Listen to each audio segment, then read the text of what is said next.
नमस्कार, मैं मुनीन शर्मा। आप सबका पर्दाफाश न्यूज़ चैनल पर बहुत बहुत स्वागत है। अमेरिका, इजराइल और ईरान युद्ध काफ़ी लंबा हो गया है।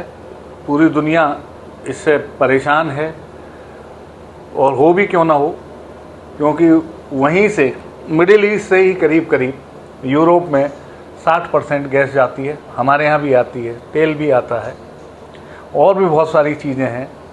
उर्वरक के लिए गैस भी आती है, एलएनजी भी आती है। और कहीं खाली चीन और रशिया के अलावा बाकी किसी देश को वहाँ से जाने की अनुमति नहीं है। हमारे 1-2 जहाज़ आए हैं, लेकिन हमें एक इतना बड़ा देश है, इतनी बड़ी मांग है, हमारा 1-2 जहाज़ से क्या होगा। गैस की किल्लत लगातार बढ़ती जा रही है। आए दिन रेस्टोरेंट पैसे बढ़ा रहे हैं, गैस नहीं है, एक सिलेंडर 4-4 हज़ार में मिल रहा है। कल मेरी ही बात अपनी बिटिया से हो रही थी बॉम्बे में, उसने 4,500 का सिलेंडर मिला है, हॉस्टल में रहती है।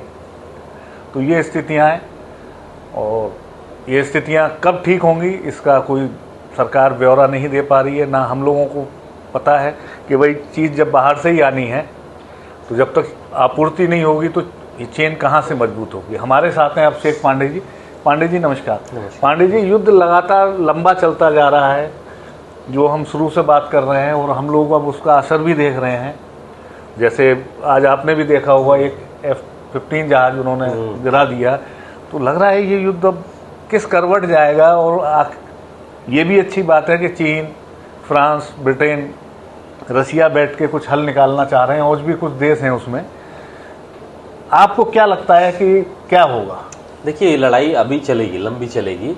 हालांकि डोनाल्ड ट्रंप ने, अमेरिकी राष्ट्रपति ने 2 दिन पहले ही प्रेस को संबोधित करते हुए, एड्रेस करते हुए कहा था कि हम 2 से 3 हफ्ते में युद्ध से बाहर निकल जाएंगे। मतलब उनको पता है कि हमको डीएस्केलेट करना, धीरे धीरे करना है। लेकिन मतलब क्या उनके इस कहने से मतलब लगाया गया है कि 2-3 हफ्ते में, अगले में ईरान नतमस्तक हो जाएगा? नहीं, नतमस्तक नहीं होगा। वो एक ऐसा रास्ता और एक ऐसा नैरेटिव बिल्डअप करेंगे कि युद्ध में हम जीत चुके हैं, इसलिए अब हम अपनी सेनाओं को हटा रहे हैं, जबकि ऐसा हो नहीं रहा है। वो इसलिए नहीं हो रहा है क्योंकि कल की ये बताएं, एक रिपोर्ट है ईरानी मीडिया के हवाले से, और उसके वीडियो भी, फुटेज भी सामने आ रहे हैं। अमेरिका के 2 फाइटर जेट्स को गिरा दिया गया है, F-15E को गिराया गया, और एक हेलीकॉप्टर की बात की जा रही है। ये भी कहा गया कि अमेरिकी वायुसेना के जो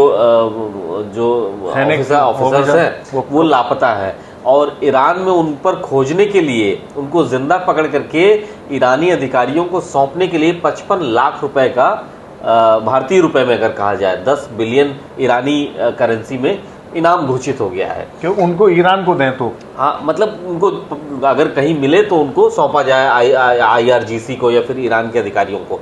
अमेरिका ने भी खुद ये माना है कि हाँ, उसके जो ऑफिसर्स हैं, एयरफोर्स के ऑफिसर्स हैं, वो लापता है। और डोनाल्ड ट्रंप ने वहाँ के एक मीडिया से बातचीत में इस बात का जिक्र किया है कि हम युद्ध में हैं, तो ये सब सामान्य, ये सब तो होता ही रहता है। तो ये कहीं से ऐसा नहीं है कि ईरान कमजोर है इसलिए अमेरिका पीछे हट रहा है। अमेरिका परेशान है इसलिए वो इस युद्ध से पैर पीछे। इतने लोग अब अमेरिका में सवाल कर ही रहे हैं ट्रंप के खिलाफ कि भाई ये इस युद्ध में हम आखिरकार क्या करने गए हैं और क्यों गए हैं। हम उसका कोई जवाब नहीं है। क्या इतनी दूर से बैठ के अमेरिका को ईरान पे कब्जा करने की या उसको नियंत्रण में रखने की कोई और वजह तो है ही नहीं पांडे जी, खाली वजह तेल है। तेल हो गया। बिल्कुल, अमेरिका में किस कदर दिक्कतें आई हैं कि अमेरिका में जो आज तक का सबसे बड़ा डिफेंस बजट इस बार प्रस्तुत किया गया है, जो पिछले कई सालों से जो डिफेंस बजट आ रहा था उसके मुकाबले कई गुना ज़्यादा है। तो आप ये समझिए कि अमेरिका आर्मी चीफ को हटा भी दिया, हटा दिया। इसका मतलब कि वहाँ पर आपके हिसाब से रिजल्ट, अपेक्षित फैसले नहीं हुए और नतीजे नहीं मिल रहे हैं। तो अमेरिका डिफेंस सेक्टर में इतना ज़्यादा पैसा डाल रहा है, उसको पता है इतना नुकसान हो चुका है, उसकी भरपाई कैसे होगी। 6-7 देशों में उसकी सेनाएं हैं, युद्ध में वो बने हुए हैं, असीमित खर्चे हो रहे हैं। तो इन सब से निपटने के लिए अमेरिका को लगता हुआ है कि अब एक सही समय पर एक ऐसे कदम पे हम पीछे हटे कि दुनिया को हम बता सके हाँ हम युद्ध में गए, और फिर हम अपनी शर्तों पे पीछे, अपनी शर्तों पे लेकिन ऐसा है नहीं, ऐसा बिल्कुल भी नहीं है। लेकिन पांडे, इजराइल तो नहीं मानेगा। अमेरिका पीछे चला भी जाए, 1% मान भी लीजिए आप बात को, हाँ। तो इजराइल तो कह रहा है कि मैं तो जब तक जीतूंगा नहीं, जब तक लड़ूंगा। बिल्कुल। अब उसका उदाहरण मैं आपको बताऊं, रियाद में अमेरिकी दूतावास पे ड्रोन गिरता है, ठीक है। ईरान ने कहा नहीं साहब हमने तो नहीं गिराया है। अगर युद्ध चल रहा है तो इसका क्रेडिट तो ईरान को लेना चाहिए था ना कि हाँ साहब हमने मारा अमेरिकी दूतावास पे। उसने कहा हमने नहीं गिराया, इजराइल ने गिराया है। तो ऐसा हो सकता है, ये हाइपोथेटिकल है लेकिन संभावना है नहीं, ये कि तो इजराइल भी चाहता है कि नहीं तुम बाहर कहाँ जा रहे हो अमेरिका से, कि आप युद्ध के बीच निकल नहीं सकते हैं। उसने अमेरिकी दूतावास पे इसलिए हो सकता है गिराया हो कि वो ये दिखाए कि ईरान ने हमला किया, आपके दूतावास को अटैक किया, इसलिए आप युद्ध में बने रहिए। नहीं, इससे पहले पांडे जी आपको ध्यान होगा कतर में जिस रिफाइनरी पे अटैक हुआ था, जब ये कहा गया कि ये जो है इराक ने किया है, और कतर और सब मिडिल ईस्ट के देश खड़े इकट्ठा होना शुरू हुए कि भाई हम भी ईरान के खिलाफ लड़ेंगे, तो बताया गया कि रशिया ने बात किया और वहाँ कुछ चीज़ें भेजी सैटेलाइट से, और ये बताया गया कि ये मिसाइल कहाँ से चली और कहाँ आई है, डिजिटल फुटप्रिंट हाँ कुछ भेजा गया। तो उसमें वो लोग इस बात से सेटिस्फाई थे कि ये इजराइल का, तो मतलब इजराइल ऐसे बार बार कर रहा है, और अमेरिका ऐसे कंट्री के साथ क्यों बना हुआ है कि जो साथ भी है और उसी की चीज़ों पे अटैक भी कर रहा है। देखिए अमेरिका की दिक्कतें हैं, अमेरिका बाहर भी नहीं हट सकता। ये वियतनाम वॉर के बाद अमेरिका के लिए सबसे बड़ा टफ टाइम है। बाहर इसलिए नहीं हट सकता क्योंकि मिडिल ईस्ट के 6 देशों में उसकी सेनाएं हैं, बिल्कुल ठीक है। आज के समय में अगर आप वॉर से पीछे हट गए तो आपकी सेनाओं को हटना ही पड़ेगा, आज नहीं तो कल हटना पड़ेगा, वो कंट्री आपके साथ रहेंगे, मिडिल ईस्ट आपसे छूट जाएगा। लेकिन अमेरिका अगर इस युद्ध को एक ऐसी स्थिति तक इस लड़ाई को लेके जाता है कि शर्तों पे और बातचीत होती है, तो उसकी सेनाएं भी बनी रहेंगी, भले उसको एक कदम पीछे हटाना पड़े लेकिन उसकी सेनाएं बनी रहेंगी, उसकी स्थितियां वहां पर तमाम देशों के जो ऑयल फील्ड्स हैं उसके हाथ में रहेंगे, उसके कब्जे में रहेंगे, और मिडिल ईस्ट में उसका वर्चस्व उतना नहीं रहेगा लेकिन बना रहेगा। तो अमेरिका के साथ मुश्किल है, लेकिन इजराइल के साथ भी मुश्किल नहीं है। इजराइल के लिए तो डू और डाई है, अगर हम पीछे हटे खत्म हो जाएंगे, तो हम खत्म हो जाएंगे। तो उसको तो लड़ना ही लड़ना है, और इसीलिए वो लड़ाई लड़ रहा है। लेबनान से वो एक फ्रंट पे लड़ रहा है, लेकिन उसके साथ एक अच्छी बात ये हुई है इजराइल के साथ, मिडिल ईस्ट में और पश्चिम एशिया में उसने बता दिया है कि कोई भी जो मुस्लिम इस्लामिक कंट्री है वो उसके खिलाफ नहीं है। आज के समय में उसने सबको न्यूट्रलाइज कर रखा है किसी भी माध्यम से। आप बताइए कि ईरान के साथ लड़ाई में किसी एक मुस्लिम देश ने ये कहा कि नहीं ये युद्ध खत्म हो, इजराइल गलत कर रहा है, ईरान पे हमले नहीं हो रहे हैं। कुछ लोगों ने कहा है, एक दो ने। देखिए पाकिस्तान ने कहा है, ठीक है, वो तो कहेगा ही कहेगा। इनफैक्ट आप ये समझिए कि सऊदी अरब की तरफ से, क्राउन प्रिंस की तरफ से तो कहा गया कि अभी लड़ाई खत्म मत कीजिए, ईरान पूरी तरीके से कमजोर नहीं हुआ है। लेकिन पांडे जी एक चीज और है, अगर ये युद्ध लंबा चला, जो हमें देखने में लग रहा है, जो चाइना चाह रहा है, चाइना ताइवान को ले जाएगा अमेरिका को यहाँ फंसा के, और अमेरिका कुछ नहीं कर पाएगा, और आप समझ लीजिएगा ताइवान चाइना पे आ गया तो सेमीकंडक्टर चिप का पूरा वर्ल्ड का मार्केट चाइना के कब्जे में आ जाएगा, और चाइना बहुत दिन से ये देखिए लगा है। बहुत सारी, सिर्फ इतने पे ही सीमित नहीं है, लड़ाई अगर बहुत आगे जा रही है, चली रही है अभी, आप देखिए लगभग 1 महीने से ज़्यादा हो गया है।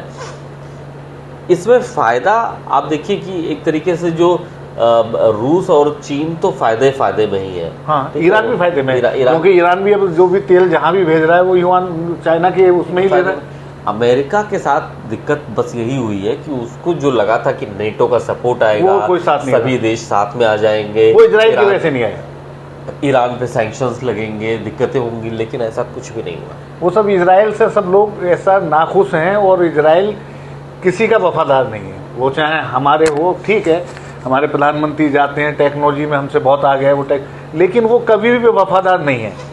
जो वफादारी एक समय रशिया से हमारी रही या ईरान से रही, अमेरिका कभी पिछले युद्धों को देख लिए तो अमेरिका भी कभी भारत के साथ नहीं खड़ा रहा, रशिया ही खड़ा रहा।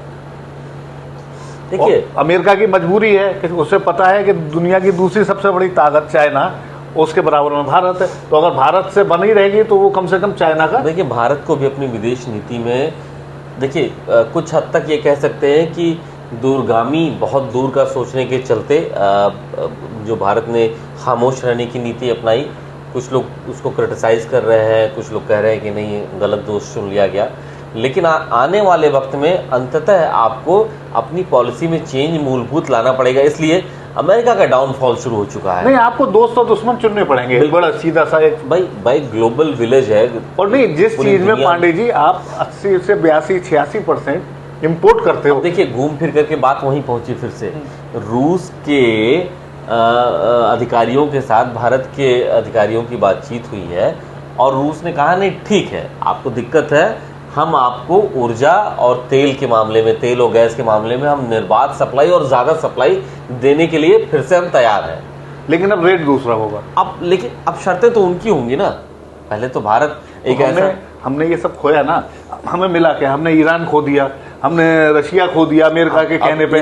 अमेरिका के कहने पे हम वेनेजुला और वो कहाँ से कौन कौन से देशों से तेल की, और भाई 40-42 कंट्री से बात कर रही है आज सरकार, यहाँ से आने में 40-45 दिन लगेगा। लंबा समय लगता है अनडॉक होकर के, रिफाइन होकर। भारत दुनिया का चौथा सबसे बड़ा रिफाइनर है। आप समझिए, अगर भारत चौथा सबसे बड़ा रिफाइनर है, यानी यहाँ से रिफाइन होकर के बाहर भी हम भेज रहे हैं, जा ही रहा है, बाहर जा रहा है। कई देश जो होते हैं गरीब देश, वो क्रूड ऑयल खरीदते हैं अपने करेंसी में, भारत को रिफाइन करने के लिए देते हैं और उनसे लेके जाते हैं। तो अब आप समझिए, लेकिन इसमें पब्लिक का फायदा नहीं है, ना ही भारत सरकार का। आप रिफाइनरी जितनी है हिंदुस्तान में, वो आपको पता है किसकी है? जितनी बड़ी रिफाइनरी, ओएनजीसी का तो अस्तित्व ही खत्म ही कर दिया। मतलब या तो अंबानी की है या अडानी की है, समझे? अब तो अगर वो फायदा जनता को मिलता तो भी हमें अच्छा लगता कि भाई हमारा देश, इतनी बड़ी रिफाइनरियों का फायदा हमें थोड़ी मिल रहा है, वो तो खाली उद्योगपतियों को मिल रहा है। देखिए वही है कि आने वाले वक्त में जब ये लड़ाई अगर कभी खत्म हो, हालांकि खत्म तो नहीं होगी, इनफैक्ट अगर समझौते हो जाए, सुलह भी हो जाए, नई नीतियां बन जाए, उसके बाद भी ये लड़ाई बनी रहेगी। क्योंकि ईरान तो ऐसा तो है नहीं दुनिया के नक्शे से गायब हो जाएगा। नहीं, 9.5 करोड़ को तुम एकदम थोड़ी खत्म कर दोगे। रहेगा, ठीक है। ऐसा भी नहीं है कि आप अपनी सरकार वहां किसी अपनी मनपसंद की बनवा दिए हैं। अगर ऐसा भी होता सत्ता परिवर्तन, तो आप अपने हिसाब से चलाते वो लोग। तो आने वाले वक्त में अब कई जो ग्लोबल ऑर्डर जो है वो चेंज होने जा रहा है।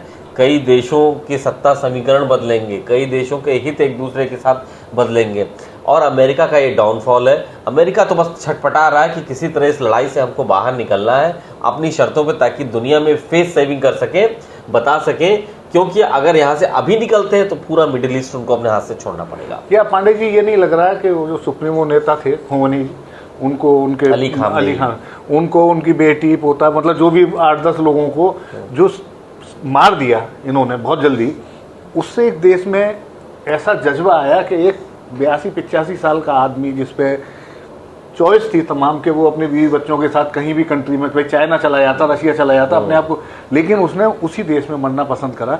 तो मुझे जो लगता है कि ईरानियों ने ये सोच लिया है कि जब तक आखिरी ईरानी जिंदा रहेगा वो युद्ध लड़ेगा। देखिए युद्ध में लड़ाई जब होती है तो कैलकुलेशंस जो होते हैं कभी गलत होते हैं, कभी सही होते हैं। ये अमेरिका और इजराइल की जो टैक्टिक्स थी कि अगर हम शीर्ष लीडरशिप को खत्म कर देंगे तो अपने आप सरेंडर हो जाएगा, ये यहाँ पे फेल हो गया। लेकिन वाइसा वर्सा, एक देश कब तक लड़ाई में रह सकता है? एक सीमा होती है, एक हद के बाद आपको बैठना पड़ता है, क्योंकि आपके देश की जनता परेशान हो चुकी होती है। इजराइल की जनता परेशान है, ईरान के लोग भी परेशान है, ऐसा नहीं है। वहाँ बहुत दिक्कतें हैं भाई। आपका सपोर्ट सिस्टम टूट चुका है, आपका जो पैसा दूसरे देशों से व्यापार होता है, आपने खुद रास्ते बंद कर रखे हैं, कोई आप हो नहीं रहा है, एयरफील्ड एयर स्पेस सब बंद हो चुका है। तो ईरान में भी दिक्कत है, वही है कि कब तक वो रिटेलिएट करता है। कब तक? इतने लंबे समय से लड़ा है वहाँ, तो उनका जो आर्मी चीफ है वो तो ये कह रहा है कि साहब हम थक चुके हैं युद्ध लड़ के पिछले 3 साल से। सोचिए कि सेना का हाल बहुत बुरा है, लेकिन वो तो 14-15 साल के बच्चे को भी, तो वहाँ पे तो है कि वहाँ तो मैंडेटरी है कि आपको आर्म फोर्सेस में आपको अपनी सर्विस देनी ही देनी है, देनी। वो तो छोटा सा देश है, आप सोचिए वो पूरी दुनिया में 90 लाख की आबादी है। हाँ, और उसने पूरी मिडिल ईस्ट में अपना डंका बजा के टेक्नोलॉजी की वजह से, क्योंकि ये लोग अमेरिका के अधीन रहे, अपनी सिक्योरिटी देके अमेरिका को ये वर्ल्ड पावर है, हम इसको तेल सस्ते में देंगे, ये हमारी सिक्योरिटी करेगा और हमारी सिक्योरिटी करेगा, और हम लोगों को तो ऐसा करना है। और आज उसने अमेरिका को फंसा दिया है, बहुत चालाक देश है। आप तो उससे हमें भी साथ, मतलब मेरा यही कहना है, भारत वर्ल्ड ऑर्डर बदलेगा आने वाले वक्त में। जो पहले बताया, पहले 2 वर्ल्ड ऑर्डर थे, रूस था, यूएसएसआर था और अमेरिका था। उसके बाद एक महाशक्ति ब्रिटेन यूरोप में, उसके बाद फिर आप समझिए साउथ एशिया में चीन, फिर भारत। अब देखिए वर्ल्ड ऑर्डर बदलेगा और आने वाले वक्त में लड़ाई जब भी कम होगी, समाप्त होगी, पॉज होगी, रुकेगी, अमेरिका जब हटेगा तो आप देखिएगा अमेरिका की जो दादागिरी है वो खत्म हो जाएगी। आज के लिए बस इतना ही। बहुत बहुत धन्यवाद। आपको अच्छा लगे तो हमारा चैनल सब्सक्राइब कीजिए, हमें अपना सुझाव भी दीजिए।